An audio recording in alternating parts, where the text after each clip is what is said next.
Did you have a stuffed friend when you were little? A teddy bear, maybe? Or a raggedy doll? Something you couldn't fall asleep without?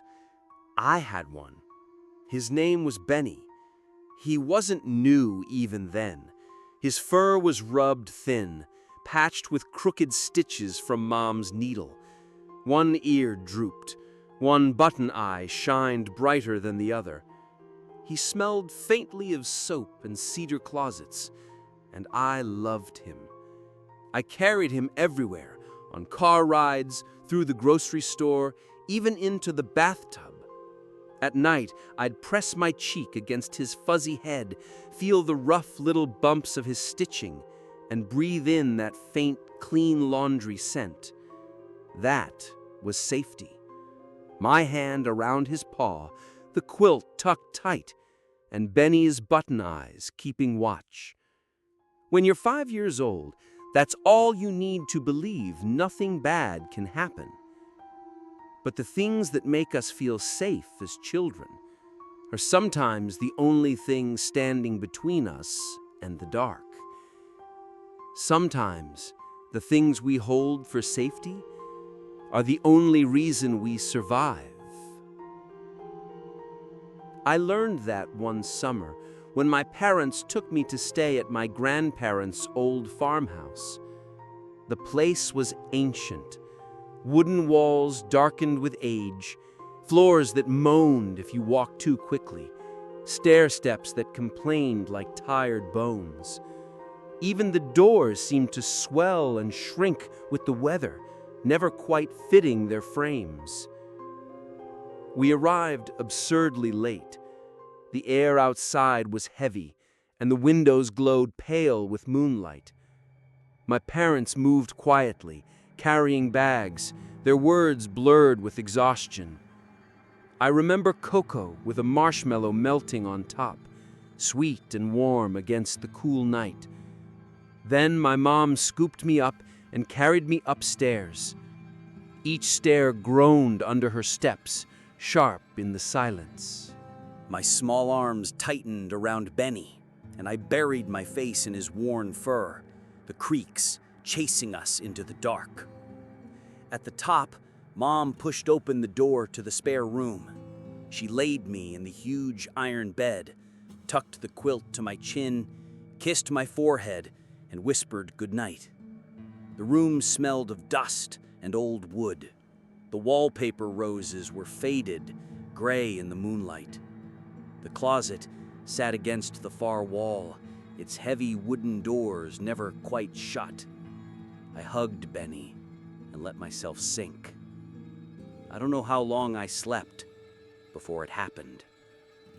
Something tugged at my blanket. Half asleep, I thought I'd kicked it off. But when I pulled, it pulled back. My eyes opened. The room was pale and ghostly, tinted with thin moonlight. My heart pounded. That's when I saw him. Benny. He was sitting upright against the wall. That wasn't right. He never sat on his own. He was too soft, too slouched. Now he sat straight, button eyes glinting faintly. "Benny?" I whispered. His head turned, slowly, deliberately. "Lay down," I stammered. "We can play tomorrow." "Don't sleep," Benny said. The voice wasn't mine. It wasn't anyone's I knew. It was low, rough, like someone who hadn't spoken in years. I should have screamed or cried, but I didn't.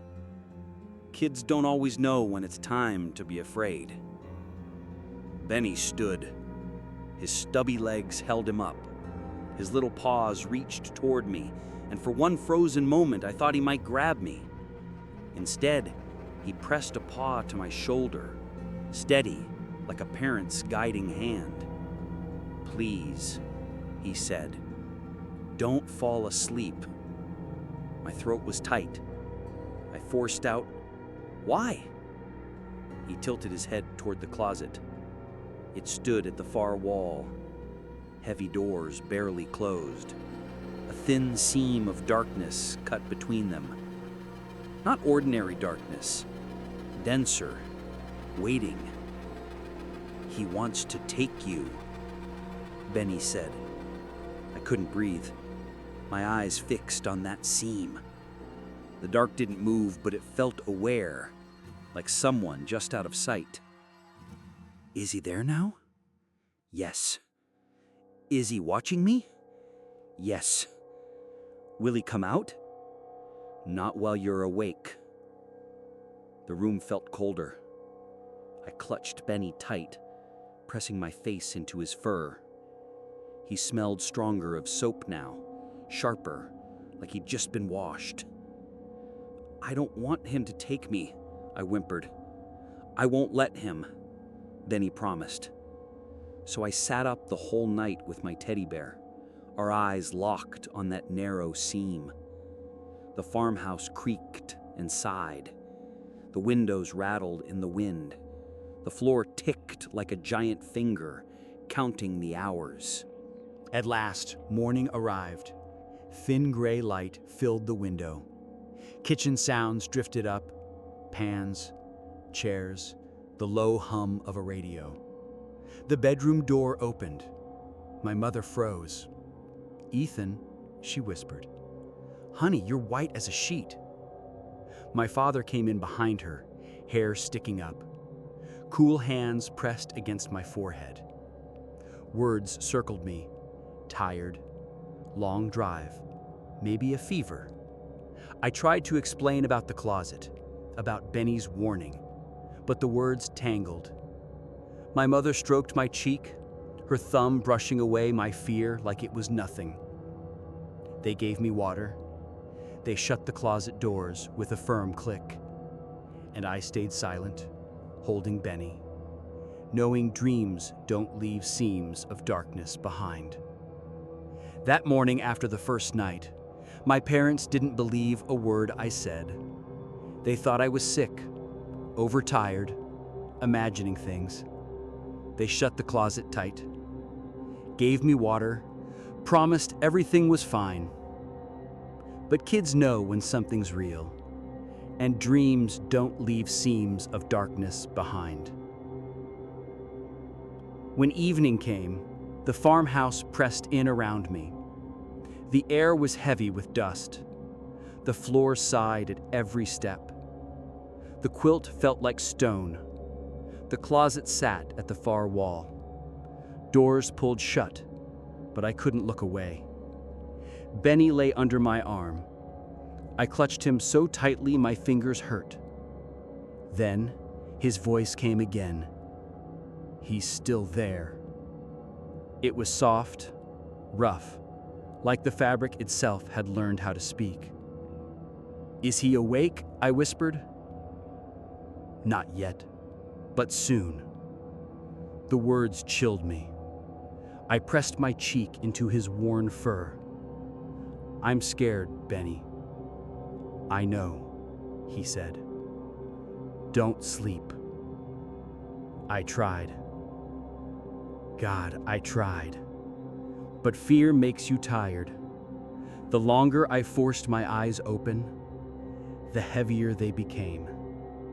My blinks stretched. My head tipped forward. "Don't," Benny warned. "Stay awake." "I'm trying," my voice slurred. And then I lost. I woke to the sound of wood bending. The closet doors had cracked open. A draft poured out, cold, like a cellar with no bottom. A figure stood in the gap. At first it looked like shadow, but it leaned forward, tall, black, its face hidden, except for the eyes, glowing, ember red, staring straight at me. I couldn't move, couldn't breathe. Then the bed shook. Benny was on his feet, standing on the quilt between me and the thing. "Leave him alone!" he roared. It wasn't the scratchy whisper I'd heard before. It was loud, commanding. His little body shook with it. The figure stepped closer, air icing around it. Benny didn't back down. His button eyes gleamed. From his stitched mouth came a sound that froze me. A growl. Deep, guttural, animal. The kind of sound a real bear makes. The figure's fangs stretched toward me. Benny lunged. He hit it like a cannonball, tiny arms swinging, teeth bared. He bit, he clawed, his growls filled the room. Savage, wild, far too big for a stuffed body.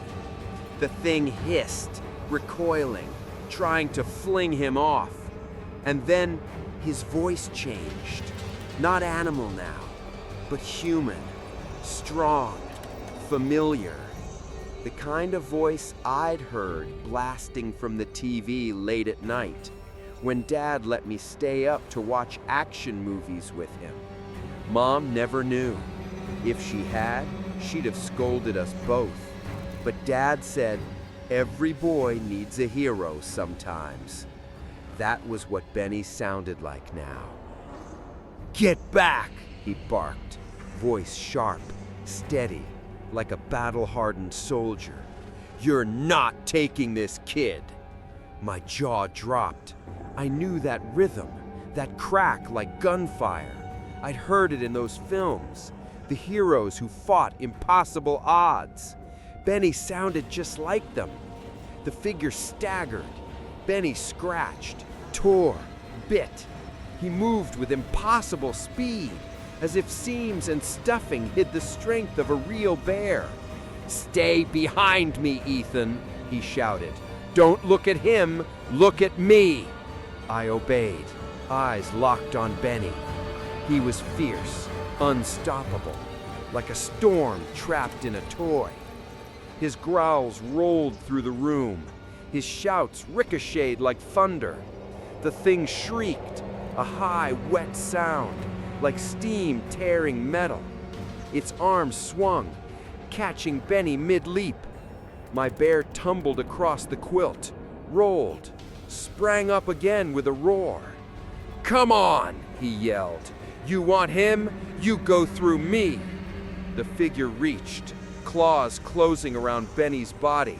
It lifted him, shaking violently. Benny twisted, snarling, snapping. You don't scare me! But the figure was strong, too strong. It grabbed his arms and began to pull. No! I screamed. Stop! Benny's growls turned to a scream, loud, ragged, heartbreaking. His seams strained, threads snapping like tiny gunshots.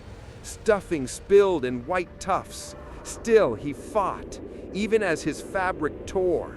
He kicked, he bit. You will not take him! The sound of ripping cloth filled the air. Benny's scream rose higher, louder, so loud it felt like the whole farmhouse shook. And I screamed with him. I screamed as loud as my lungs allowed, a shrill, panicked cry. The two screams together filled the house like an alarm. The hallway light flicked on outside, the bulb above the creaking stairs buzzing awake. The figure hissed, furious, recoiling. With impossible speed, it snapped backward, retreating into the closet like smoke sucked through a crack. The door slammed shut with a thunderclap, so violent the window panes rattled. A second later, my bedroom door burst open. My mom ran in, my dad right behind her, both pale in the sudden light. They found me sobbing, pointing at Benny's shredded body on the bed. Mom swept me up, whispering frantic comforts. Dad cursed under his breath, blaming the house, the storm, anything but the truth. Mom lifted Benny's ruined body, her eyes wet. She whispered, "Poor thing, all these years, and now he's fallen apart." I tried to explain, but my words collapsed into sobs. She only stroked my hair, held me tighter. That night she lay beside me until I fell asleep. Turn. Morning. Benny was back. Not whole, patched. Mom had sewn him together again. Arms uneven, stitches harsh and crooked. But he was still Benny. I clutched him tight, tears soaking his fur. "Thank you," I whispered. "Thank you for saving me." I hugged him hard, pressed him to my chest, but Benny didn't answer. His button eyes stared, silent. His stitched smile held. He never spoke again.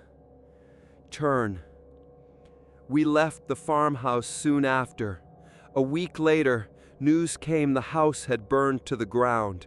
Faulty wiring, they said. My parents mourned. I didn't. I was glad. That closet was gone forever. Turn. Years passed. I grew up. Toys turned to dust. Childhood faded. But I never left Benny. Now I'm an adult, with a son of my own. Daniel hugs Benny at night, just as I once did. He presses his cheek against that patched fur and falls asleep, safe. At least I hope he's safe, because sometimes, in the small hours, I hear Daniel whispering. And faintly, so faintly, I think I hear another voice answering. Low, rough, not stuffed. Turn. Sometimes the safest place is the one that doesn't let you sleep. Children notice what adults dismiss, and sometimes that ignorance is deadly. And some doors stay closed for a reason. I glance at the closet in Daniel's room, and I pray it stays shut.